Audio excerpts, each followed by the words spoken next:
С некоторых пор в нашем районе стало неспокойно. Кто-то выбросил взрослого бультерьера. Верится с трудом, что пес сам потерялся или по собственной воле ушел из дома. Надо ли говорить, что эта грозная и бойцовская порода способна одним своим видом навести панику на оппонента? Поэтому люди и опасались его больше, чем он этого заслуживал. В поисках пищи пес стал шарить по мусорным бакам, заглядывая на прохожих, надеясь, что кто-то из них сжалится и даст ему хоть немного еды. Однако люди, увидев Тайсона, так местные прозвали пса за его атлетическое телосложение, старались просто побыстрее уйти.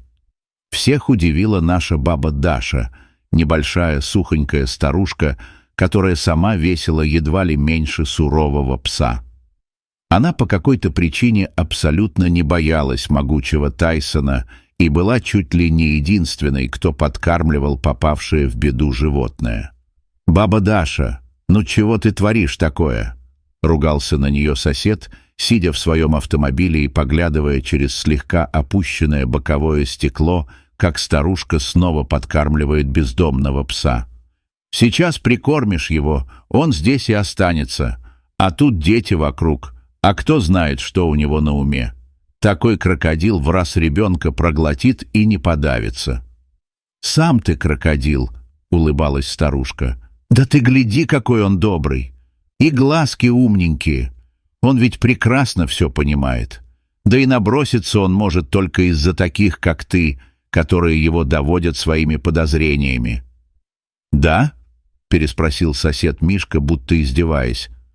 «Ну так возьми его с собой жить, раз умная такая. Пускай он тогда лучше тебя съест, чем кого-то из нас». «Ой, напугал!» — парировала бабушка, поглаживая Тайсона по голове. «Я уже и сама об этом давно подумала», — пояснила она, а потом посмотрела на собаку и позвала ее за собой. «Пошли, милый, теперь со мной жить будешь, нечего тебе по помойкам лазить». Пес, не веря своему счастью, завилял хвостом и дернулся, чтобы бежать за бабушкой. Дашей, но, видимо, не мог до конца в это поверить и вновь остановился. «Ну ты чего? Пошли, говорю», — настояла отважная бабушка, и радостный пес кинулся к ней. «Да ты чего, баба Даша, серьезно, что ли?» — изумленно крикнул сосед, наблюдавший за всей этой картиной. «Да я же пошутил. Ты одумайся, ведь сожрет он тебя», — сказал мужчина, пытаясь переубедить старушку. Не оглядываясь, отмахнулась баба Даша, рядом с которой гордо вышагивал грозный Тайсон. Так и стали они жить вместе, удивляя всех, кто увидит эту странную парочку, миниатюрную хрупкую старушку и мощного пса с широкой грудью.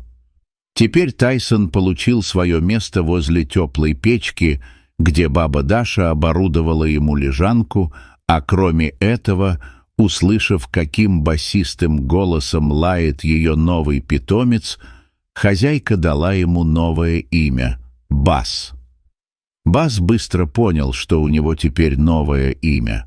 И вообще, на удивление и вопреки стереотипам, пес отличался добрым нравом и крепкими нервами. И это даже несмотря на то, что ему пришлось пережить предательство его прежних хозяев. Шло время. Ни разу баба Даша не пожалела, что забрала этого пса с улицы.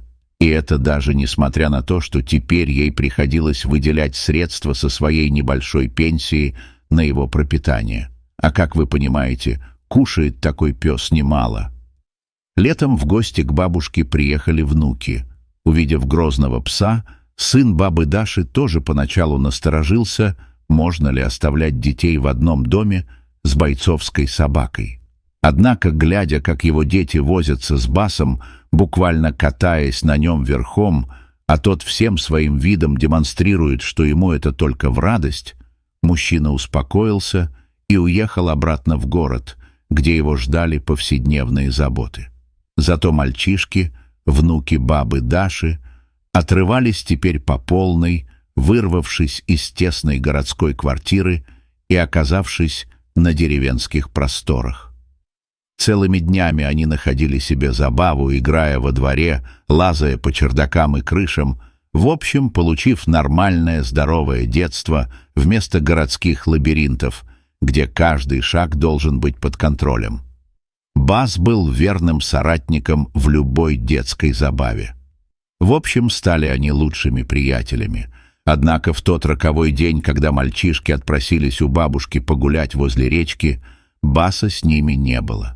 Баба Даша решила не рисковать и прицепила собаку на тонкую цепь, которая осталась у нее от прежнего дворового пса. Все-таки дом есть дом, а кто знает, как Бас поведет себя в незнакомом для него месте. «Пускай лучше мальчишки одни погуляют, а там видно будет», — решила она. С некоторых пор в нашем районе стало неспокойно. Кто-то выбросил взрослого бультерьера. Верится с трудом, что пес сам потерялся или по собственной воле ушел из дома. Надо ли говорить, что эта грозная и бойцовская порода способна одним своим видом навести панику на оппонента? Поэтому люди и опасались его больше, чем он этого заслуживал. В поисках пищи пес стал шарить по мусору. Ему было больно каждый раз, когда приходилось прощаться с другом, которого усыновляли, но никто не приходил за ним. Но однажды, когда Чарли исполнилось 9 лет, удача улыбнулась ему. Состоятельная пара Джек и Линда, которым было под 40, но у которых не было детей, решили усыновить Чарли, и когда они попали в приют, то влюбились в него. Он выглядел таким грустным, в отличие от остальных детей, и мы хотели развеять эту грусть. Мы чувствовали сильную связь с ним и видели, что у него большой потенциал. Мы хотели помочь ему осуществить его мечты, сказала Линда. Усыновив Чарли, пара окружила его большой любовью, заботой и вниманием. Они также заплатили много денег, чтобы избавиться от горба, но, к сожалению, от лишних волос на его теле не было лекарства. Несмотря на это, Чарли научился любить и принимать себя таким, какой он есть. И все благодаря семейной паре, которая правильно его воспитала и научила никогда не позволять чужому мнению давить на него. Прошло время, и Чарли поступил в колледж изучать медицину. В свое время он окончил университет и начал работать хирургом. Чарли был прилежным врачом, который посвятил себя спасению жизни своих пациентов. 3 года спустя, поздно вечером, когда Чарли уже собирался закрывать клинику, ему позвонил мужчина, который попал в аварию и нуждался в срочной операции. Не теряя времени, Чарли переоделся и помчался в операционную, но ничто не могло подготовить его к тому, что ему предстояло увидеть. Когда Чарли вошел в операционную, он застыл, как только увидел своего пациента.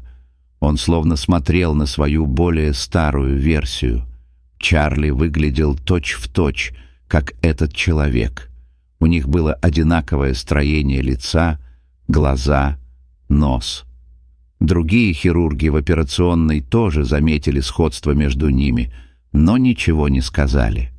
Примерно через 5 часов операция была завершена, и она прошла успешно, поэтому Чарли вышел в приемную, чтобы сообщить жене пациента, что операция прошла успешно. Но когда он добрался туда, произошло нечто еще более шокирующее. Чарли заметил, что он тоже похож на ту женщину, особенно ее глаза. Что еще хуже, когда женщина увидела Чарли, она в ужасе вскочила и заплакала. Сбитый с толку и не зная, что сказать, Чарли только уставился на женщину. Эльза извинилась за то, что позволила эмоциям овладеть собой.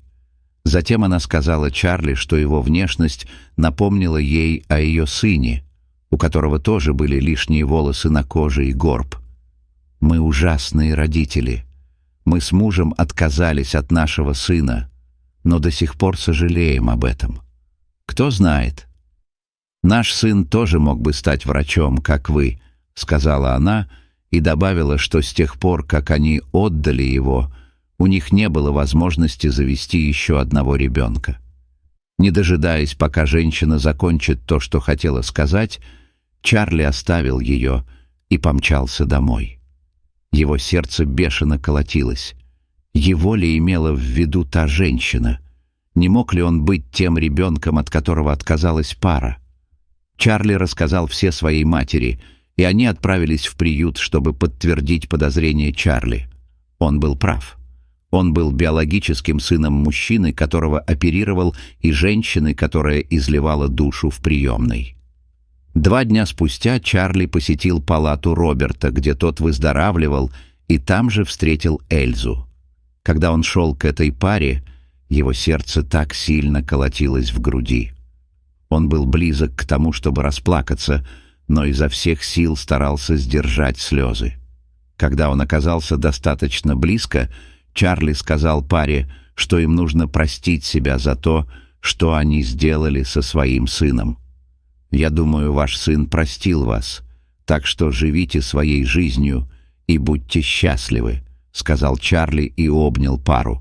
И в этот момент по его щеке скатилась слеза, но он быстро вытер ее, прежде чем они это заметили. После этого он вышел из комнаты, не оглядываясь. Чарли решил, что лучше не раскрывать свою личность биологическим родителям. Он не хотел вспоминать старые раны. Конечно, он был рад, что встретил их, но решил оставить свое прошлое позади и сосредоточиться на будущем. Дорогие зрители, а как бы вы поступили на месте Чарли? Рассказали бы биологическим родителям правду? Расскажите, пожалуйста, в комментариях. А если вам понравилось это видео, то ставьте лайк и подписывайтесь на наш канал. До свидания.